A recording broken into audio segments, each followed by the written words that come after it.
All right. Went live. I went live for a few seconds. Or what was that on Saturday? Well, that's Saturday or Sunday. Yeah, it was Saturday. Yeah, it was Saturday. And I thought I had a few minutes and stuff before my ride came, but he came and took care of some stuff, and so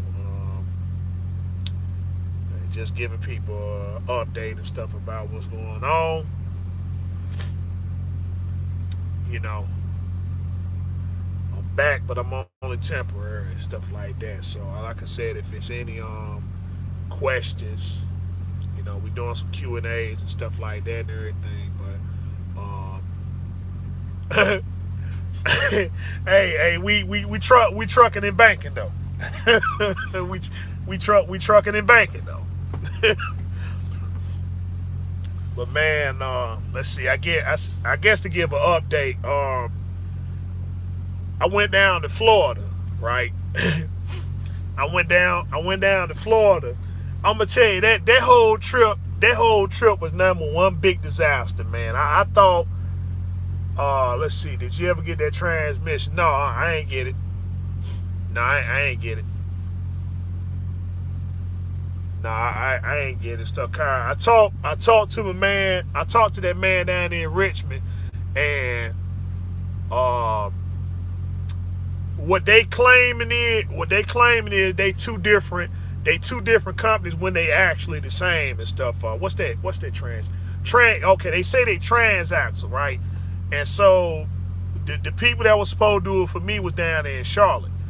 So I talked to the guy in Richmond and he put me over to Jose. I think, what's his name, Jose?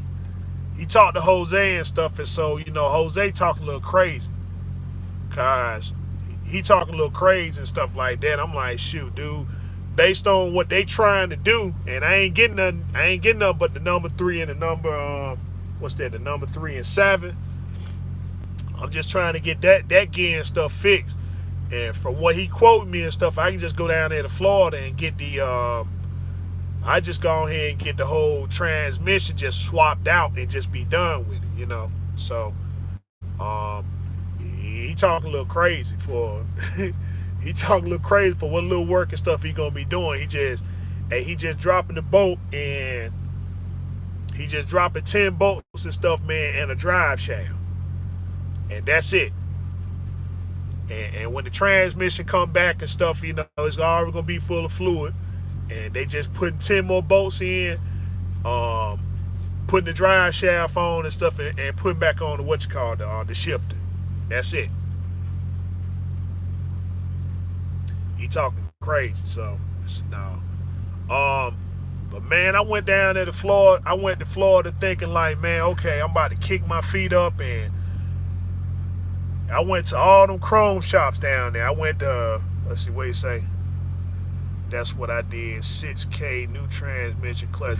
Yeah, see, that's the thing though. All right, with 6K to get all that stuff done, right? And he talking. Jose was already talking. What Jose wanted for the transmission drop? Uh, I think he wanted 19 to do mine, and that's without the clip. That's just R&R. Dropping the transmission, putting it back on. No rear main seal, no clutch. That's it. He won 19. He won 19 for that. So then I got another. All right, I got 19 just to do an R&R and stuff, and I got another. He said he looking at another 19 just to drop, just to put the gear in and stuff, right? So, you know, another, what I'm saying, so that's what I'm saying there and stuff. I'm like, shoot, the guy in Charlotte for the R&R, he wanted 12 for the R&R. So the rest of it would have been on transaxle. The only problem I got with the dude in Charlotte is that if you doing the R&R, right, then why do you have to go to transaxle to get paid? And transaxle ain't cutting this dude a check for 30 days, which means I ain't going to be a priority if I get the truck in there. I ain't a priority. I'm like, man, look, okay, let me just pay Transaxle for their work and let me pay you for your work. And that's that. And he don't want to get it done. He don't want to get it paid like that. And he a small business. So, like I said, that don't make sense for any small business to sit there and turn money away and talk about, oh, I don't get paid from Transaxle for 30 days. But here it is. I'm willing to pay you and stuff, right? If you already you already said 12. Yeah, it's gonna cost me $1,200 to do the R&R. All right, fine. Here your money. Just so ain't just cause he said he need a week to do it and stuff. So if I drop the truck off, let's see, they done mine 2 days. Yeah, he said he need a week to do mine and stuff. So if I drop the truck off on Monday, the plan was drop the truck off on Monday, go to California, come back Friday, pick the truck up, go back to work. Cause he already been paid and stuff. But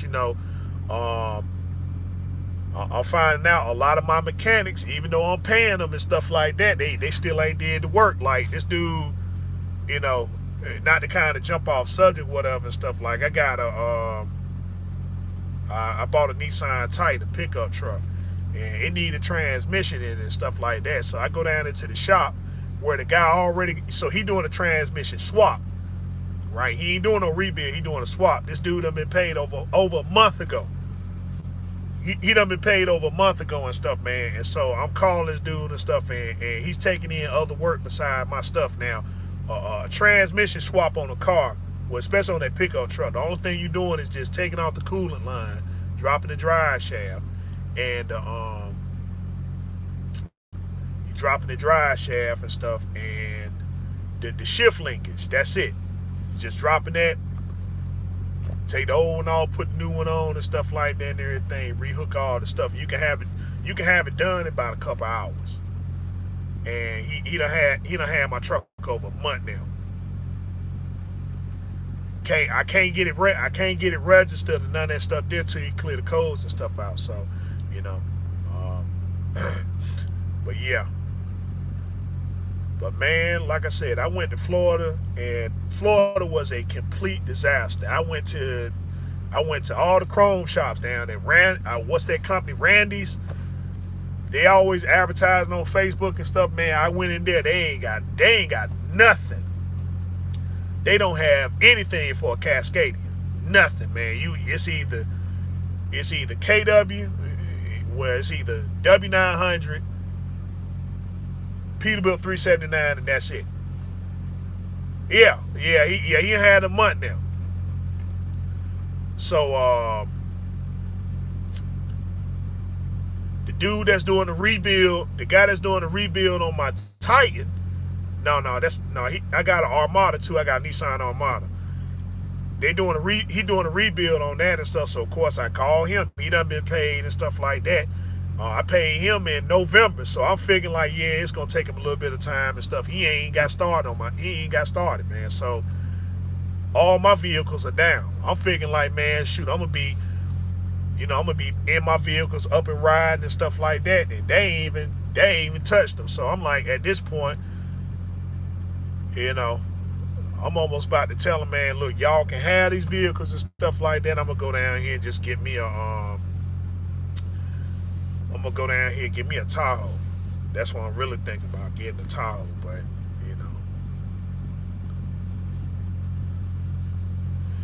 yeah. But see, here the problem though. If you don't pay them, until the work done, then see, you don't really become a priority. Cause see, you got tax time and stuff, which was what I was trying to do. I was trying to avoid all this stuff, right? See, when people get a little bit of money, whether it's the stimulus money or whatever, they tend to talk a little junk. They got the chest stuck out, right? So, I ain't want my stuff to go down there and then my vehicle be sitting, and then people get to looking and start picking parts off of it and stuff like that. So,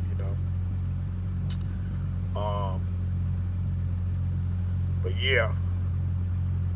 All right, anyway, so look, I went to Florida, and Florida was a disaster. That's the thing there. It rained the whole time. I couldn't get the truck washed.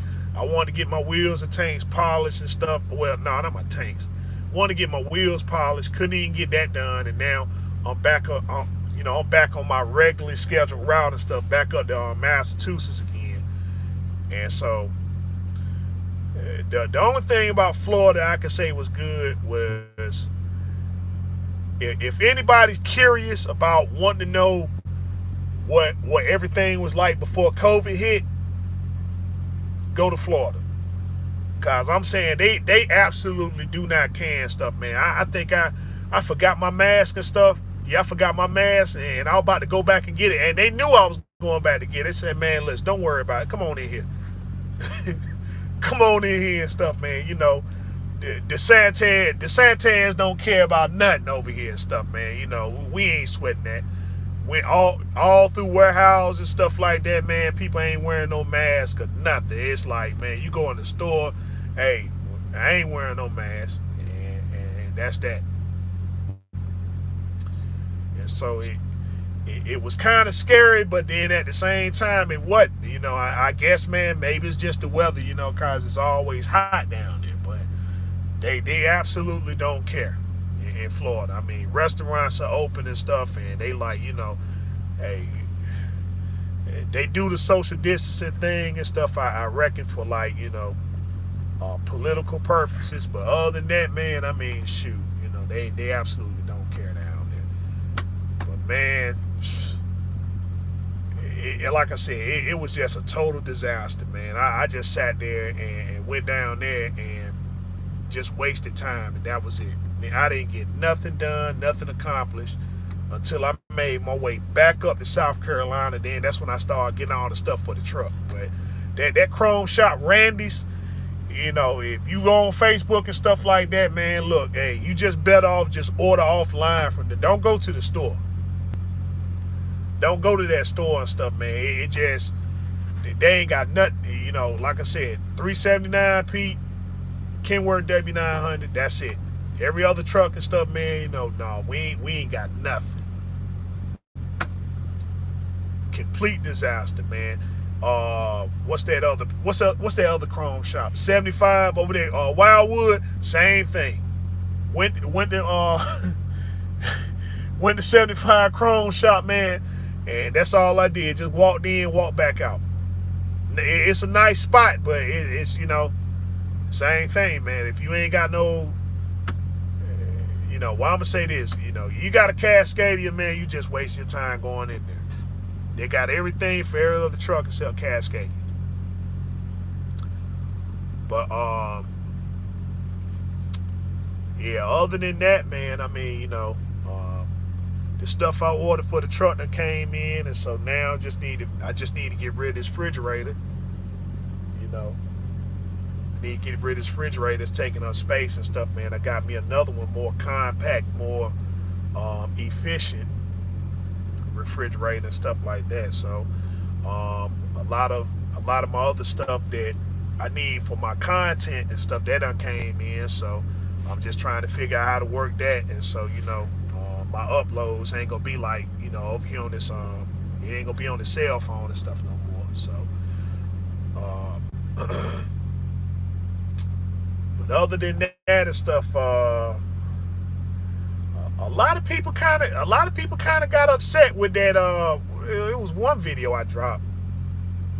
And stuff.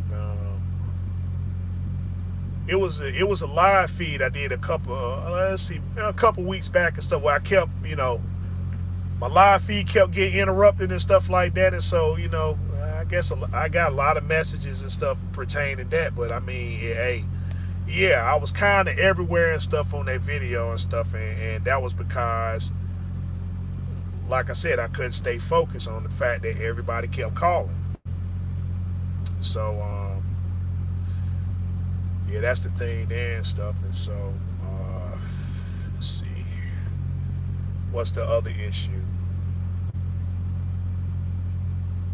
Okay, yeah, somebody, you know, a lot of people kept asking me about a lot of people kept asking me. I ain't gonna speak no subliminals and stuff like that. You know, I said I wasn't gonna talk about them no more and stuff, but you know, I'm just saying that officially. You know, people been messaging me about Trucker Red. And so I said my stuff, I said my piece, and that's that. Ain't no more, ain't nothing else coming up from it. You know, he got his thousands of subscribers and stuff, and that's good for him. So, but I mean, it's nothing else. It's nothing else need to be said about that. That's it. Um, let's see.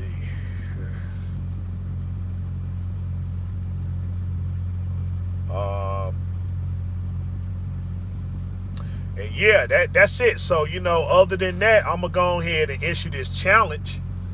I'm gonna issue this challenge, guys. I see a lot of people still talking about this $5,000 a week. So I'm gonna go ahead and drop this. I'm gonna go ahead and drop this good science and stuff. And like I said, come July, if I don't see no changes and stuff in July and stuff, we gonna know the people who took it seriously and the folk who don't. Now, you're in a lease program, right? Everybody in this lease program bragging about all this money that they making. They making $5,000. They making $5,000 a week and stuff. All expenses. You got a brand new truck. Okay, that's good for you. So your truck note is what, about $800-900 a week. Now, here's the thing. But you saying that you're making $5,000. You're making $5,000. You posting it up and stuff like that. Are you making it consistently? That's why I keep saying, are you making it consistently? A lot of people saying that they are making it consistently. So, here's the thing here. I'm going to go and lay this plan out to you. Number one, if you married or you in a relationship and stuff, then what you need to do, you need to lay down this plan and say, hey, listen, we're going to do this thing for 1 year, right? Because I'm in this program, this lease program, and the money is coming in consistently. And with it coming in consistently, we can get a lot of stuff done, but, it's going to have to take some sacrifice. So you let folk know at the house, your girlfriend or your wife or whoever you're in a relationship with, okay? This is the way things are going to have to be for the first year. This is how things going to be for the first year, right? We're going to be some minimalists. And the reason why we're going to be minimalists is because we are going to be moving into ownership, and it's going to take us about a year to get this thing done. So, you got that explained, the stuff at the house, right? About how you need to be minimalist, right? Because you're moving into positions of ownership. Now, you're making $5,000 a week consistently, okay? I'm not even telling you to put the $5,000 up. I'm telling you to put $2,500 up. You're making $5,000 a week. I'm just telling you with $2,500 a week, right? $2,500 a week. Half a year is 26 weeks. And if you're doing $2,500 consistently, you will have $65,000. $65,000. What's up, Fat Daddy? You're gonna have $65,000, right? With all expenses. That's cash money that you got, or in your account or whatever. $65,000. So you got $65,000 in 26 weeks. You need to be doing one or two things. Now, for the guys and stuff that sit there and say, well, I want to go the brand new truck route, right? Half for $65,000 is $32,500. So you got $32,500, and you want to get you a brand new truck, right? Or you like the truck that you're driving and it's brand new. If you go to a financial institution with $32,500, I can guarantee you will get financed no matter what your credit looks like. No matter what your credit looks like. You dropping $32,500. So remember, that's only half of the $65,000 that you're making, right? Out of that $2,500 that you're making consistently every week for 26 weeks, even though you're making $5,000 a week consistently. I told you, take the 26, not 26, excuse me, the 65,000 out of the 26 weeks that you work, out of the $2,500 that you're putting up. You take that money, you take half of that, you put that in, you drop that on the brand new truck, right? So you still left with another $32,500 and stuff. You drop half of that and stuff on the truck, right? So you drop 32 on a brand new truck. that means you're gonna have a little over $100,000. You're gonna have a little over $100,000 left on the truck, right? Now, if they doing it at 5 years, they doing the truck at 5 years, you're only gonna be paying 16,000. You're gonna be paying 16,500. You're gonna be paying 16,500 a month. I'm late, $5,000 weekly. Doing what lease? Okay. It's a lot of guys up here. It's a lot of guys up here talking about that they making $5,000 a week consistently, right? They making $5,000 consistently. I'm not even telling them to do. I'm not telling them to do the $5,000. I'm just telling them to do 2,500. That's half of $5,000, right? If you take half of $5,000, 2,500. If you do that by 26 weeks, that's $65,000. You got $65,000. You ain't got to put up no credit or none of that stuff. That's $65,000 at 2,500 a week consistently for 26 weeks. Now, if you got $65,000, you're taking 32,500 of that. That's half the money, and you're putting that down on a brand new truck. That's for the guys who want brand new trucks, right? If you want to go that route, you get a financial institution, 32,500 and stuff as a down payment. Then if you give them that right there and stuff, you done put down, let's see, on 130, the truck's gonna be brand new about $130,000, right? You gave them 32,500, so you know you're gonna be sitting there and stuff, little over $100,000, right? Maybe a little bit lower than that. But your truck payment is gonna be at 5 years. It's gonna be $1650 a month for 5 years. That's how much your truck note gonna be, $1650. That's fair and reasonable. That's fair and reasonable right there and stuff. You know, 32,500 for you gave 32,500 down on the truck. Anybody's gonna finance you on that truck. All right, Aaron, brother Aaron, what's going on? So, that leaves you with 32,500. That leaves you with 32,500. So what are some of the expenses and stuff? Now, you're still leased on to the company where you're running consistently and stuff. The only difference is that you giving that lease a truck back, you bring it on your own brand new truck, because again, you don't want all the panels showing. You don't want all the broken panels and wires and all this stuff showing. You got you a brand new truck. Now, it ain't nobody but you in the bank now. It ain't nobody but you in the bank now and stuff, right? So you used to paying $800 a week for the truck. Now you eliminate that $800, and now you're paying $16,500 for the truck, which means that you're saving $1,550 a month for the truck. $1,550. You break that down into 4 weeks. That's a little over $300 a week, right? So with that money that you saving, and stuff, right? You now add that on to the money that you already making to take care of your expenses that you used to have that you don't have anymore. So you ain't got to worry about revenue, what's going on with you. So you ain't got to worry about your insurance. You ain't got to worry about your fixed costs and stuff going up. It goes down. You take care of your fixed costs and stuff with the very money that you make, with the very money that you're saving. Okay? Some expenses and stuff are going to disappear. Your truck note and stuff, you ain't got that weekly payment no more and stuff. You got that monthly payment through the bank, right? And you're only paying them $16,500, right? Your insurance, okay, you ain't got to come out of pocket and stuff because you're saving based upon that $800 a week that you're paying a week that you don't have to pay anymore on that lease truck. You got a brand new truck, okay? Now, you're still left with $32,500. So some expenses you might have to pay up front, some expenses you might not. The expense you may have to pay up front, you probably had to put some fuel in your truck and stuff to get you over there to wherever and stuff you got to go, to go back to work.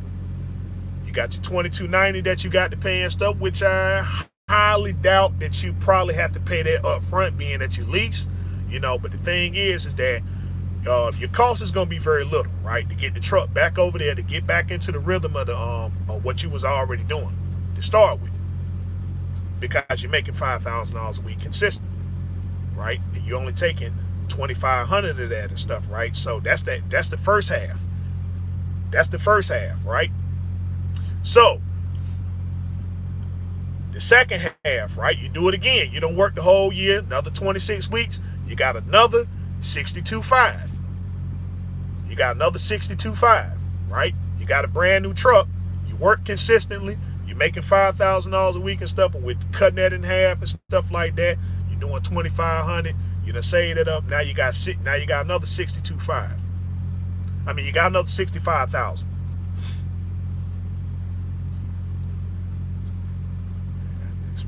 That's what guys are claiming. That's what guys are claiming, Fat Daddy. They claiming they posting up these $5,000 a week settlements and stuff. Man, I'm only doing it at 25. I'm doing it at 25. I'm doing it at 25 a week. You taking 25 a week. Now you got another $65,000, right? You already got the truck.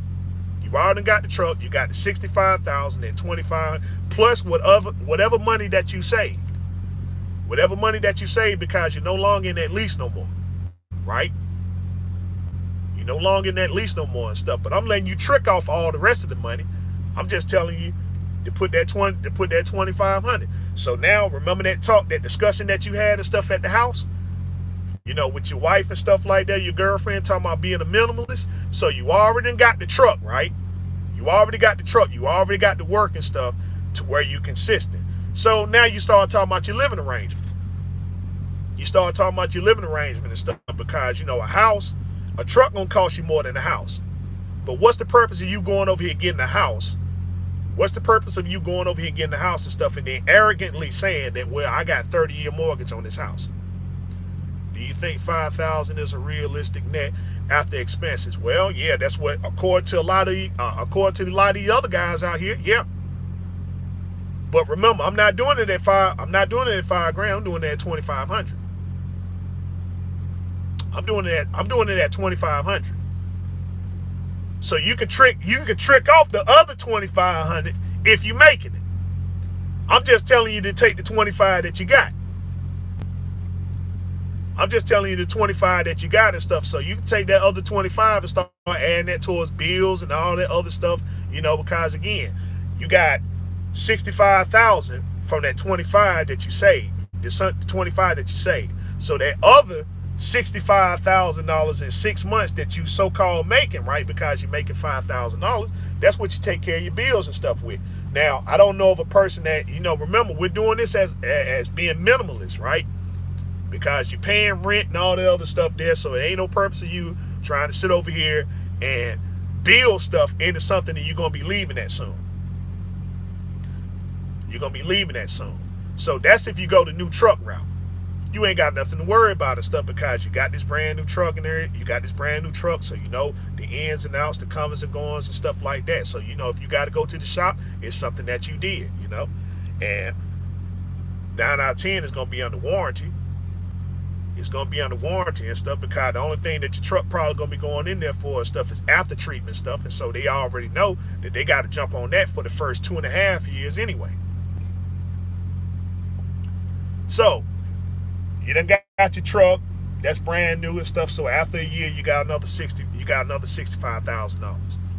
So what do you do? You can go either one or two routes and stuff like that. You go and drop that 65,000. Let's see. Okay, I got you there saying 5,000, but that's not real. Yeah, it's realistic.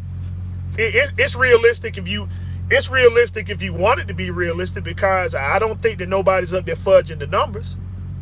Nobody's up there fudging the numbers and stuff. Everybody's still posting this stuff. Hey, man, I made a little bit more than 55. I made a little bit more than 55 after expenses.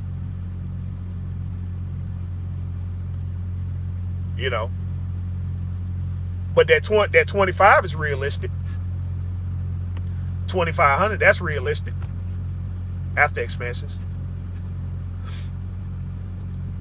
So you done got your truck, you got you another $65,000 and stuff another 6 months. Okay, you got $65,000. So which way you gonna go? If you go to the bank and stuff and say, man, let's go ahead and close the books on this truck and drop that 65 on the truck. You think they ain't gonna take it?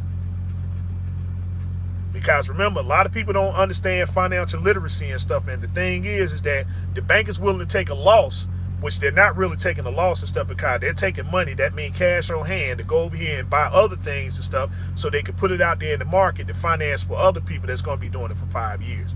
So yeah, they're willing to let it go. They're willing to part with this one truck right here that you paid $65,000 for, because you're going to go and they're going to go take that $65,000, go buy 3 or 4 more other trucks and stuff like that, and then just put it out there and say, hey, okay, who's going to come over here and buy this truck? Because they know the majority of people are going to come up, they're going to finance because they're comfortable. They're comfortable in that position, because you see, in those comfortable positions, you're going to be, you know, they're not expecting you to go out there and stuff and go into grind time, which is what you should be doing, by the way. You should be in your grind mode and stuff like that, because you're that closer to ownership. And remember, you're just doing that in the first year. You're just doing that in the first year and stuff. So now you got the title. Now you got the title, and you still got 4 more years on the truck. But see, people don't, you know, they don't put the pedal to the metal. Even when the getting the stuff is good, because I always tell people, get what you can while you can for as long as you can. If they're getting it, if the work is there and it's consistent, don't go against the grain and start going on vacation and all that other stuff. You know, don't go on vacation. Don't be taking time off and stuff, because my thing is, if I'm going to be into a position of ownership in just 1 year, so the guys that talking about going out here and financing the house, what for? You got $65,000 cash money. You think that some of these people and stuff that's out, you know, they flipping houses all day long and stuff, man, for less than that. You going over here with $65,000 on the house and stuff, you know, you got cash on hand.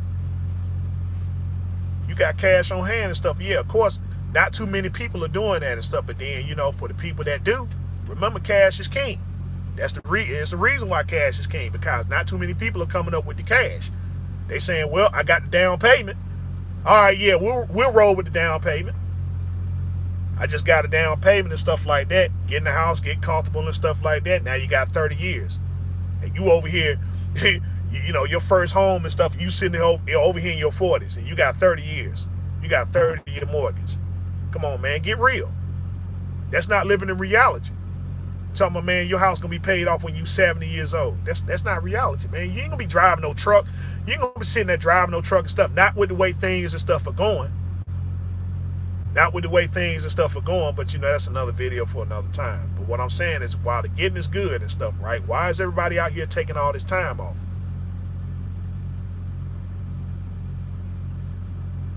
Let's see, have you yourself put what you're sharing in the practice? Absolutely. You looked at my last video?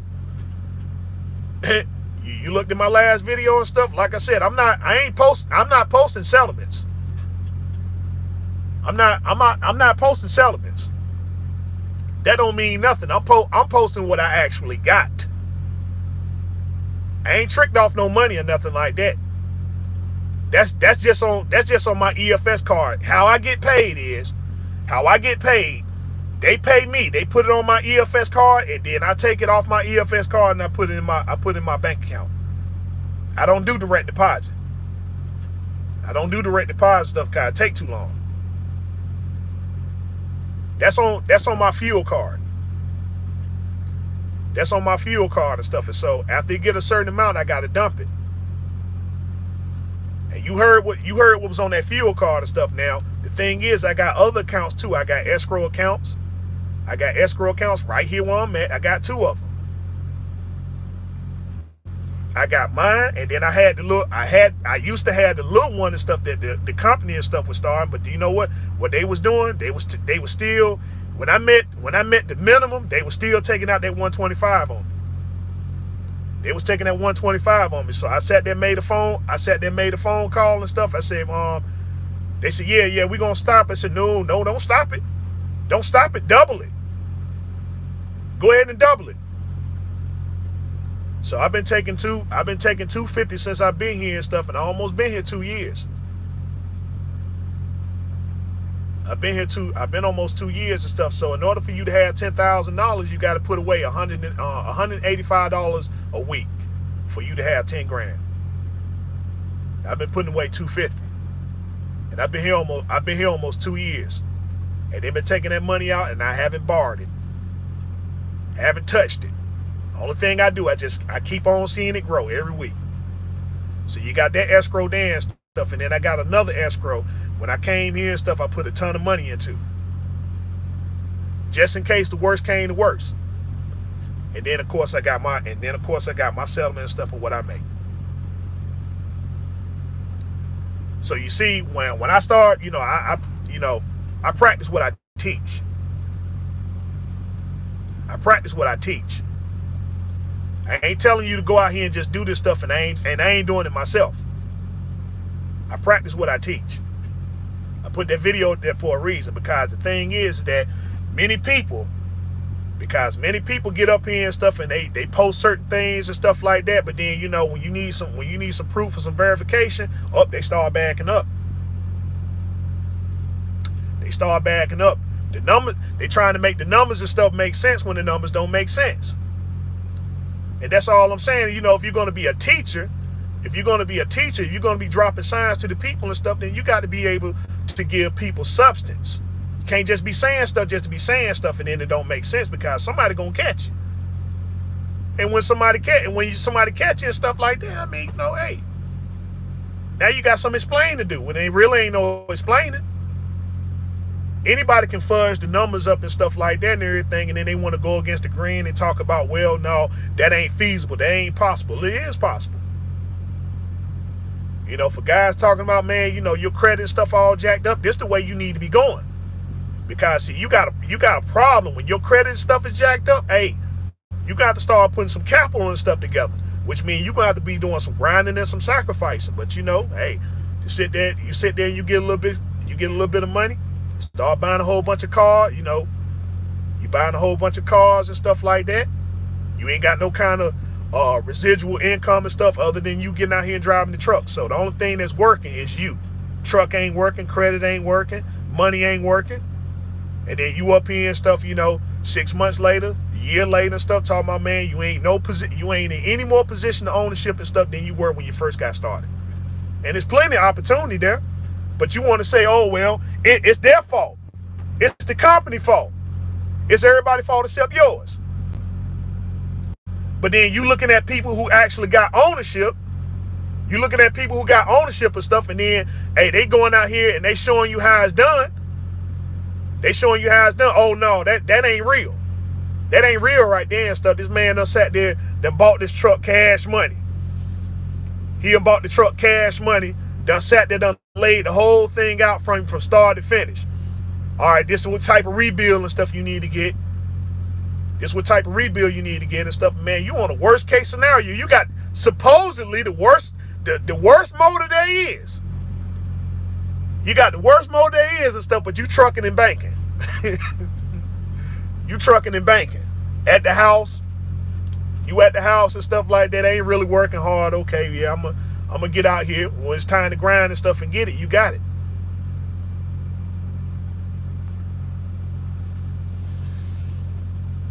But, some folk want to get out there and stuff and take a whole bunch of time off. Ain't got no ownership of nothing.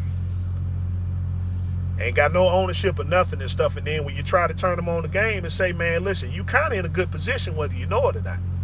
You just need to focus your time, energy, and resource in the right place. Oh, no, man. Let's go over here and see what this other dude's doing and stuff like that. Then we got to start with these trucker beefs. Look, the trucker wars in 2016 is over with. It's over with now. That's why and people really need to understand that there were a lot of casualties.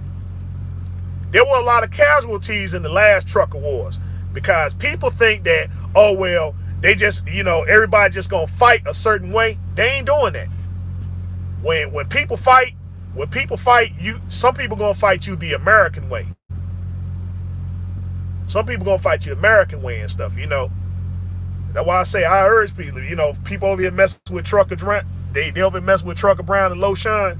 Hey, the last person that went over there and messed with that dude and stuff, it didn't work out too well for him. I say, man, look up that dude, Lil Dog. Look up Lil Dog. It didn't work out too well for that guy. He got a ton of subscribers.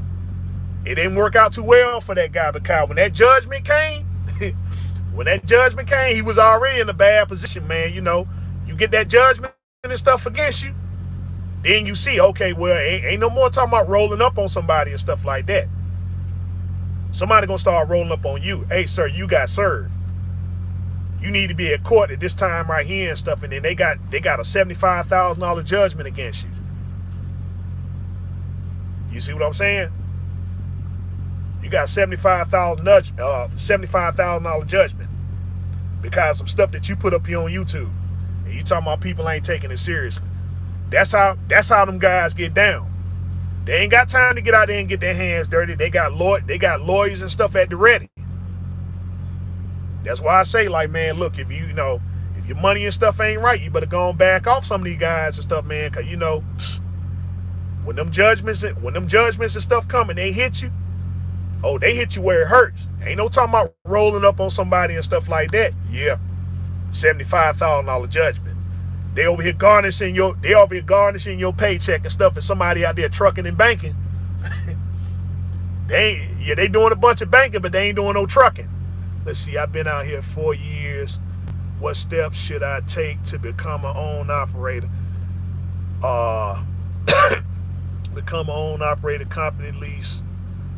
Yeah, okay, like I was saying before, Fat Daddy. Like I was saying before, if you've been out here 4 years, and you got to understand of these highways and byways, right? And you want to take your chances, and stuff, man. If you got it in you and stuff, right, to really sacrifice and get some ownership and stuff like that, because it's a process. It's a process and stuff, but the money is here and stuff. The thing is that you got to have the ingenuity to put it all into practice and stuff. It's gonna be some setback, but when those setbacks come, you don't sit there and say, man, you get all pissed off. Oh, you haven't been out here in 4 years. Okay. Yeah, I forgot that. Okay, so few things you got to get familiar with and stuff, of course, you got the ELD mandate now, right? So 4 years ago, we didn't have it. It just depends on what company you went to. Some people had ELD, some people didn't, but we're all on ELD now. So wherever you go to, it's going to be ELD. You're going to have to get a refresher course, so chances are you're going to have to go to a mega carrier. But once you get in the groove of things and understand what stuff is and stuff, how, the operation and stuff work, about your E-log and everything and how to work that system. Then if you decide that you want to go into a lease or become an own operator, then it all depends on what your credit is. Depends on what your capital is. Because if you got capital, you got good credit, then you can step over the whole lease program and stuff all together. And you can move into that step of get you a truck with fair market, something that's fair market value, so you ain't sitting there paying $800 a week for, a truck where, it can cost you about $300 or $400 a week, which you're paying monthly through a bank, right? Of course. But just know where your credit is and stuff like that. Being that you're going in the refresher course, being a company driver working for a mega carrier, you're not going to have a lot of money. But the thing is that you put yourself in that grind mode and stuff, because, if you're trying to get into ownership, then you can't be sitting there being one of these guys talking about, I want to be home every weekend and stuff like that. It's a time to get out here and get it and stuff, and you ain't in the right position. You got work is more abundant. Get out here, grind, make that, find out where everything is and stuff, because you can do it as a company driver. It's going to come a little bit slower, but, you put your money together, put it to work for you and stuff. If you need to get your credit stuff fixed, you need to talk to a credit consultant, get that, get that down underway and stuff. Another thing I suggest is get familiar with financial literacy. I'm thinking of going company first, then lease. Well, see, here's the thing. Like I was saying, if you go company, right? And if you go company and the goal is for you to become an own operator, then while you're a company driver, then you need to get familiarized with your credit, know where your credit and stuff stand, get your capital together and know where that stands.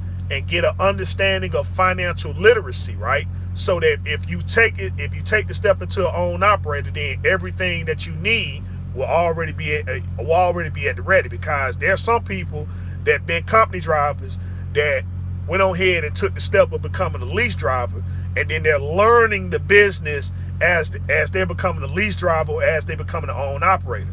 When you can actually learn the business as being a company driver, it's going to be a little bit more difficult because you're going to be cut out from a lot of things. But if you show an interest in the business side of stuff, then people are, they'll open themselves up, they'll open themselves up and stuff to where you can get familiarized with some of the things and stuff that's in there, the comings and goings and stuff of business, those sort of things there. But the people take the wrong attitude as to saying, well, you need to be you're a company driver, then you transition over into a lease, and then they say, well, all right, do everything that you did as a company driver in this lease, and you'll be fine. And that's not how it is. When you become a lease / own operator, you got to be everything opposite of what you were as a company driver. Let's see, I agree with you 100% on learning financial literacy. I need to get better. Yeah, that's a push right there. Everybody needs to understand financial literacy. There is no excuse. There's no excuse. With the type of money that we make and stuff in trucking, doesn't matter whether you're a company driver, lease, whatever. Everybody needs to understand financial literacy. There is no excuse why you don't understand it. There's no excuse. I don't accept that. You have got to get an understanding of financial literacy and stuff so you can put your money to work. Your money is not money. Your money is capital, and that capital needs to be going to work to it. It needs to be going to work for you. Your credit needs to be going to work for you. You need to understand the ins and outs and stuff, man, of how this business operates, because a lot of times people sit there and they cut themselves off because they simply don't know what's going on inside the business. They think that, well, okay, trucking is just about getting up here, driving this truck, picking up freight from one point and going to the next point, and that's it. The business stuff, we're going to leave it to everybody else. We're going to leave it to the dispatchers and fleet managers and all these other specialists and stuff inside this trucking company and stuff, when the thing is that you are all these things combined. They're just names that they give to people inside these jobs and say, here's a position for you. I want you to be a dispatcher. I want you to be a fleet manager. I want you to be a load planner. You see, those sort of things there. When you're all those things combined, you do all the stuff and stuff. The thing is that they need you. You don't need them. Not yet. Not yet, but they're working on it, though. They're working on this stuff, man, to where they don't need us. And see, this is why I'm saying is that it's imperative that we get an understanding about this industry and stuff and how it works, because we're doing a whole bunch of talking. But then when it comes down to the business aspect of things, we sitting there thinking that a lot of stuff ain't gonna go into fruition. Remember, self-drive technology and stuff like that. I hate to remind people and stuff, but 20 years ago when I jumped into this business, a lot of people said that a lot of things in trucking wasn't gonna work. I jumped in here 20 years ago.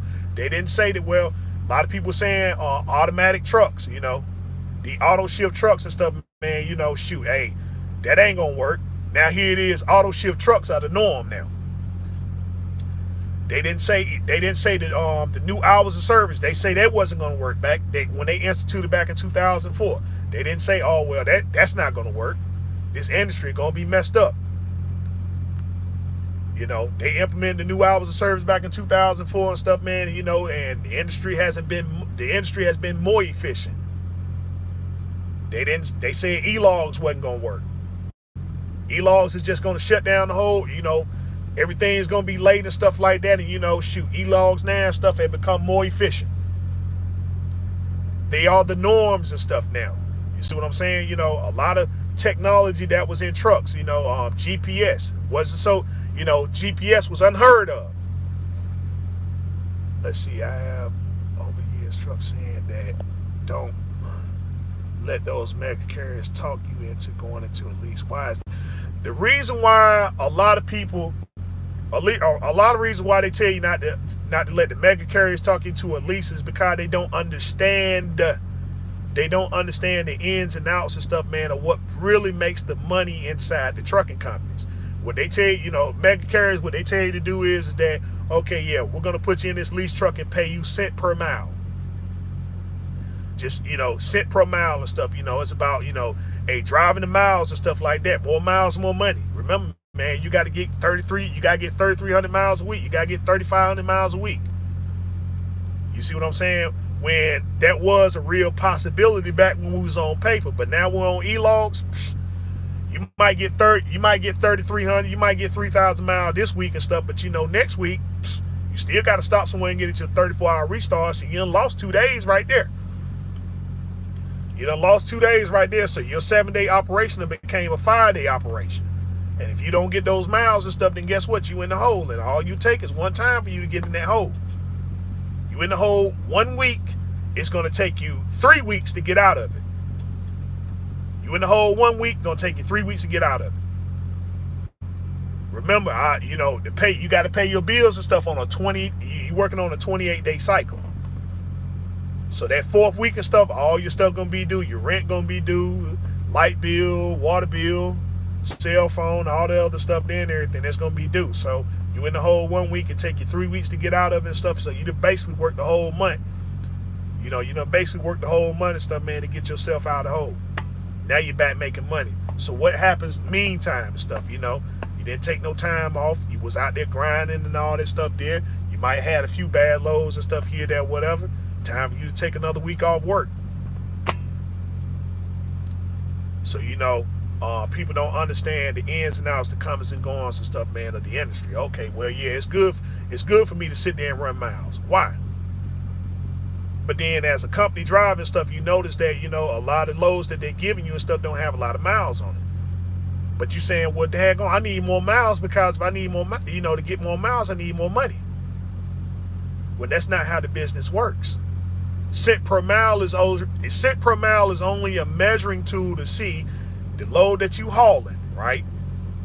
What's the load paying and stuff and go to point A to point B. That's only the measuring tool and stuff. And to be honest with you, the rates are already set in stone.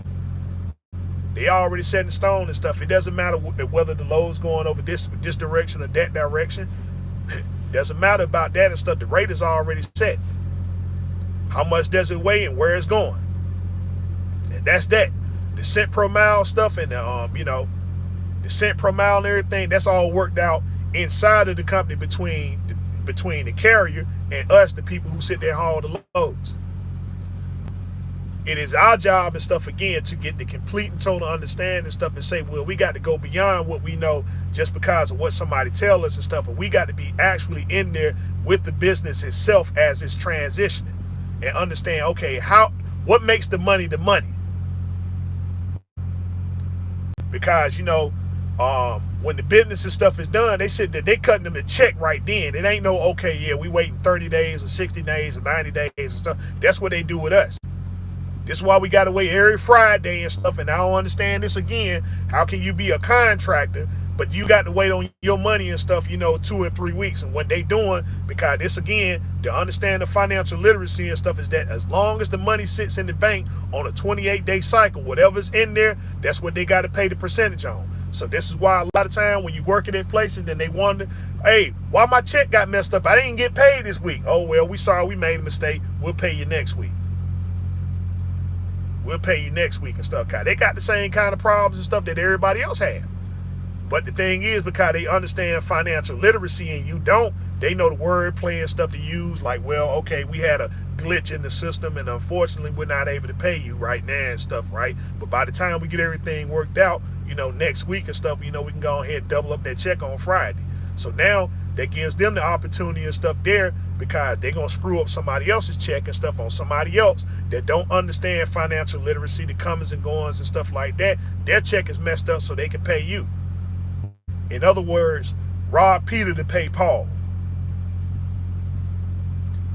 But again, they have they have, let's see, so what is your honest opinion on going lease with those mega? The thing is, if you go lease with a mega carrier, right, then understand at least the basic fundamentals, right, of trucking, so that you don't go in there and get comfortable. I'll use a prime example.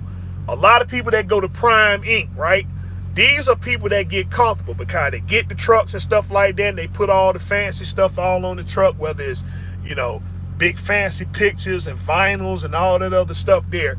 And yet they're sitting there paying $1,100-$1,200 a week for that truck that they could be paying $600 or $700, $500 or $600 for and stuff. And the truck is actually going to be something that they're going to own, right? So they're comfortable going to these terminals and all that stuff there and everything, and just post up and, reading books and playing basketball and all that stuff there. Meanwhile, the real people that's in there making the power moves and the money and stuff like that, they're just doing, they're doing what business is doing and stuff, which is making money.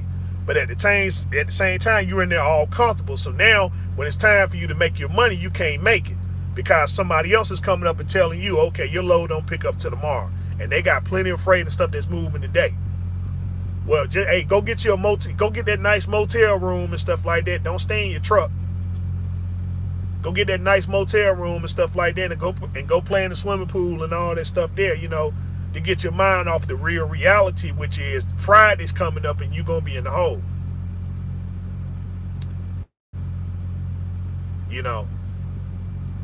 So the mega carrier's job and stuff is to keep you. They want to keep you as a company driver, right? But the lease is so that they can take the expenses off the truck that they purchase and make 3 or 4 times the amount, because again, they're leasing the truck too. But because they got financial literacy and they got an understanding of purchasing power, right? When they go and they lease the truck, then they're leasing the truck for about $150 a truck, right? They're taking that truck and then they're leasing it to you for about, $1,200 a week, and they're only paying $100, maybe $200 a week for the truck. So that's $1,000 a week profit that they're making off the truck. They ain't got to work. When the truck breaks down and stuff, right? They tell you to go over here to this certain place and get it fixed, and this certain place and get it fixed. When all of it is bumper to bumper warranty, but the repair bill and stuff the repair bill comes and then they hand it to you and say, well, you got to pay it, or your company got to pay it. See, that's what's called a kickback. It's called a kickback. That's why they tell you when the truck breaks down, take it to the manufacturer, because the manufacturer got things worked out with the company that, okay, we're still going to give a repair bill and stuff, but the guy who's driving the truck is the one that's going to be responsible for it, even though the truck is bumper to bumper warranty, as according to the contract and stuff that they signed, with the manufacturer, the lease and stuff that you have no understanding about because you're with the mega carrier. They got a different contract. This is why when you go with the lease, they call you a subcontractor, because you are in a sublease. The company has the actual lease, and then you go in there and then you sublease the truck. So in other words, it's a fancy way of saying like moonlighting. When you moonlight an apartment, you got the good credit, right? You got the good credit, so you go get the apartment. So you go get the apartment and stuff like that, and then all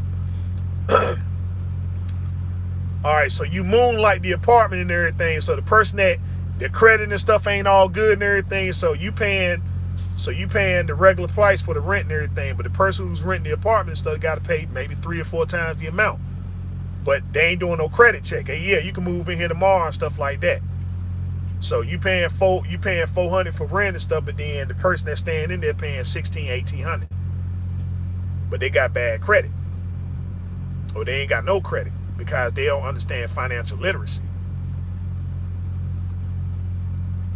So that's what these leases and stuff are in a nutshell. They're just going out there and getting stuff that you can't get for yourself because for whatever reason you feel as though my credit isn't substantial, it's subpar or whatever, which it probably is. Or because you not having any kind of understanding of financial literacy and stuff, you don't know where your credit and stuff is. Well, you probably can have like a 700, but you think that your credit only applies to personal stuff like cars and cars and furniture and all that stuff there. But when it applies to business, you don't know where it stands. Oh, well, you just know that the truck got a big price tag on it and stuff. This truck costs as much as a house, so I know I can't afford it. I know I can't afford it. I don't even know the first thing to do and stuff. Hey, my rent, my mortgage and stuff, that's affordable right there and stuff. But, to sit there and pay for this truck and then pay for it weekly, oh, no, I don't think I can do that. I don't think I can do that and stuff because you have no understanding of financial literacy. And so that's where you stand.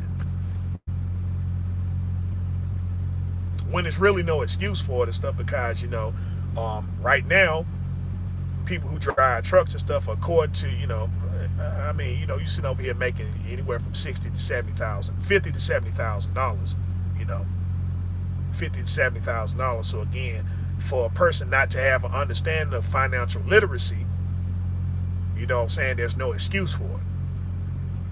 There's really no excuse for it and stuff. Hey, a lot of people who drive trucks and stuff, man, you do fairly well. But given the sacrifice and stuff that's in it, you're not home every day. You're not home every day and stuff. We're in probably the most regulated. We're in the most regulated business in the industry. The sacrifice and stuff that comes along with it. Nobody wants to get out here and do this job for a living. Nobody wants to do this for a living. They might try it for a little while and stuff like that, but for the most part, a lot of people ain't made for this. That's why they get in it and they get out of it just as fast as they get in it because, they try to make the industry as easy as possible for people. Like, hey, I can't drive a truck. I don't know how to shift gears. Well, hey, look, you can shift, you ain't got to worry about that no more. They took the clutch out and all this stuff. It's just like you putting it drive like a car now, And then people still ain't getting it. Well, I don't know where to go to. I got to wheel and deal this truck in and stuff. Ain't no problem. We got GPS and all this other stuff here. What's your current arrangement? Are you an own operator leased on? Yes, I am an own operator. I'm leased on to a carrier. The only reason why I can't put the carrier's name up here is because the agreement that I signed in the contract stating that I cannot put their name on social media. But if people do reach out to me and stuff past social media, I will gladly tell you who I'm contracted with, no problem. But that's just the agreement that me and the carrier have and stuff. But they're talking about changing that because they see that my channel and stuff is a little bit more popular. So if we can reach an agreement and stuff, man, where they will pay me to advertise and stuff, then I'll gladly tell you where I am. But, until then, once we reach that agreement and stuff like that, I'm going to honor the lease agreement and stuff that I have with the carrier, which is, they agreed that I should not put their name and stuff, man, on my social media page and stuff like that. So I'm not going to do it. But like I said, if you reach out to me, if you text me and stuff like that, I'll gladly tell you where I am and stuff, and I'll give you the ins and outs and stuff like that. No problem, And then, hey, it's up to you, But again, that's the only reason there and stuff, man. It ain't because I'm trying to hide it or nothing. That's just the agreement that I signed in the lease, and that's it. But the second they start paying me some money, I'm gonna have shirts and hats, and we're gonna be doing commercial breaks and all that other stuff there, So, but hey, but. Let's see. Would you finance another truck? Yeah, I will finance another one. I will finance another one. Yeah. It's just what I would do differently and stuff is that I would now that I have an understanding about the new emission system and stuff like that, I just wouldn't be, if I was to get another pre-emission truck, if I was to get another post-emission truck and then financed it, I just know what to do and stuff now and everything. I wouldn't take it to the dealership no more. So, but yeah, I would finance another truck again. Sure would. Let's see, I'm starting from scratch basically. I don't want to take any shortcuts. Right, don't take any shortcuts. You know, learn what you can and stuff like that. Don't sit there and just think that things just magically happen. Nothing magically happens in business. The only way that you're gonna get to understand the business is that you got to assert yourself in it. You got to assert yourself in the business. If you don't, nobody's gonna sit there and give it to you and stuff. Just like I said, you know, a lot of people, you know, a lot of people reaching out to me and stuff. Even though I'm going through my mental, you know, I'm going through my, you know, going through a mental transition and stuff. I'm going through a mental transition. You know, it's kind of hard to be reached and stuff, you know, and so, you know, people look for the live feeds every Friday, Saturday, and Sunday and stuff, and so, yeah, I'm gonna get back to that, but, you know, what few people that are up here that can actually tell you what's going on, it's not enough. You know, it's not enough and stuff, and so, you know, there are people and stuff, man, that can give you the ins and outs and stuff, that can give you one-on-one training and stuff, but again, that's not free. You know, business and stuff like, you know, business, just like my teacher taught me and stuff, you know, Casanova, the game is to be sold, not to be told. So, you know, even what information I'm giving you, it's okay, but it's not enough. It's not enough and stuff. And so, you know, for those who sit there that can give you that one-on-one training and stuff like that, you know, mentoring programs and stuff like that, you know, hey, check out some of their free stuff. But, you know, when they go into the real in-depths of it and they tell you got to pay to play, hey, man, listen, you want to understand the business, you want to get the game and stuff, you got to put up some of that money. It takes money to make money. But, you know, once you get it and stuff, you know, you take that science and stuff and you can build upon it and make something greater than what's already out there. And take it to a new level of understanding. But, you know, you can't just be relying on the free stuff all the time, man. I mean, you know, free stuff is okay. You know, it's good for sampling and stuff like that. But, you know, if you're going to eat, and you're going to eat good and stuff. And, man, you know, you got to take some cooking classes. And unfortunately, those cooking classes, you got to pay for it.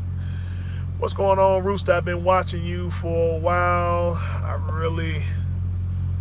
Let's see, you're doing a good job. Keep it up. I'll watch from the sidelines. Let's see, Trucker Beetle Baylor. Okay, yeah, hey, appreciate it, man. Appreciate it. But yeah, that's all that's going on and stuff, fellas, is that, man, listen, don't be taking your time, energy, and resource and be focusing on anything else except the business. Because, you know, like I said, we're going to be making this, you know, we're making these moves and stuff like that. And like I said, I laid that science and stuff down for the guys that's out here making $5,000 a week. I told you, $2,500 a week, $2,500 a week and stuff at 26 weeks. That's $65,000. $65,000. You got cash on hand. And so I told, you know, for the guys and stuff that want to get the new trucks. Now the used truck, I ain't got to really lay that out for you. TBE, what's going on? For the guys that get the, you know, you want to get the cash trucks and stuff like that, again, it's still going to cost you half of that money. The only difference is that you ain't got no truck payment at the end. You go get you a cash truck and stuff like that. You go get your rebuild kit. You find you a mechanic. You're still going to have the same 32. You're going to have the same 32.5 in that truck. You done bought the truck cash, you done got everything and stuff changed it that need to be changed and stuff. And so, you know, like I said, the only difference is that, hey, the truck is paid for cash money, and you still got another 32.5 sitting in the cut just in case something happens. Now you got another 6 months of running and stuff at making that same $2,500, right? Even though your situation is different. Your truck is paid off now. Prime example, let's look at my man, you know, HT Logistics. You see, you know, HT, he got a book.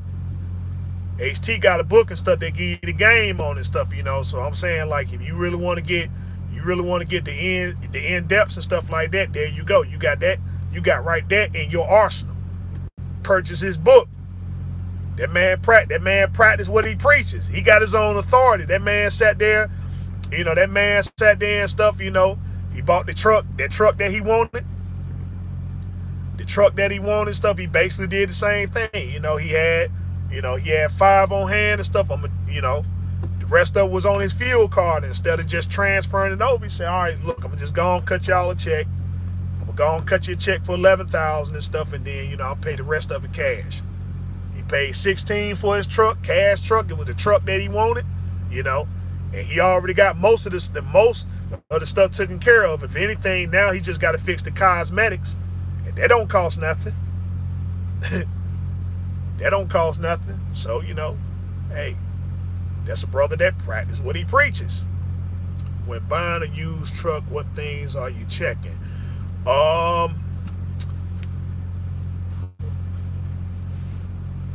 In order to, when you get a used truck, it's all basically how much knowledge you got about how much knowledge you got about trucking. That's the thing there.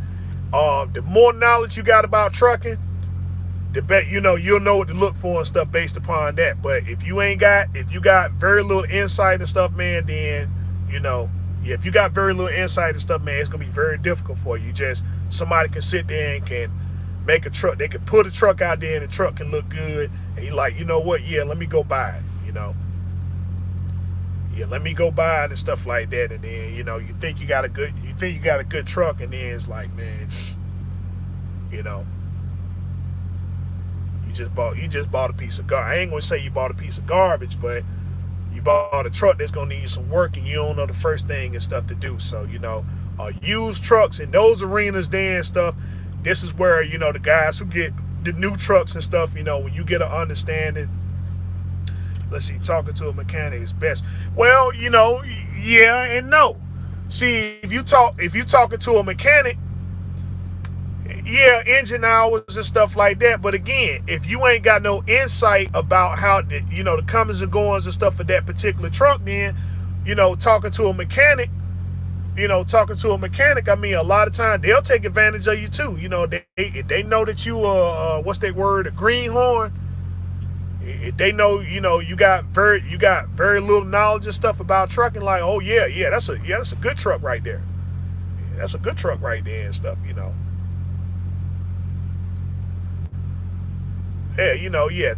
Taking a mechanic, like I said, same thing. If the mechanic go with you, you got to have about the same knowledge as that mechanic when you go buy a used truck, guys. The only thing the mechanic gonna do and stuff is just, hey, look, what is it you want to check out? What is it you want to check out for me and stuff like that? And then he'll go under there and stuff and check it out. But if you don't know what you're looking for and stuff like that, he certainly ain't gonna tell you. He ain't gonna tell you and stuff like that. So it's plenty, like I said, plenty of videos and stuff that's up. A lot of people don't understand what they don't know the difference between in-frame and overhaul, right? They don't know the difference between in-frame and overhaul and stuff when it's the same thing.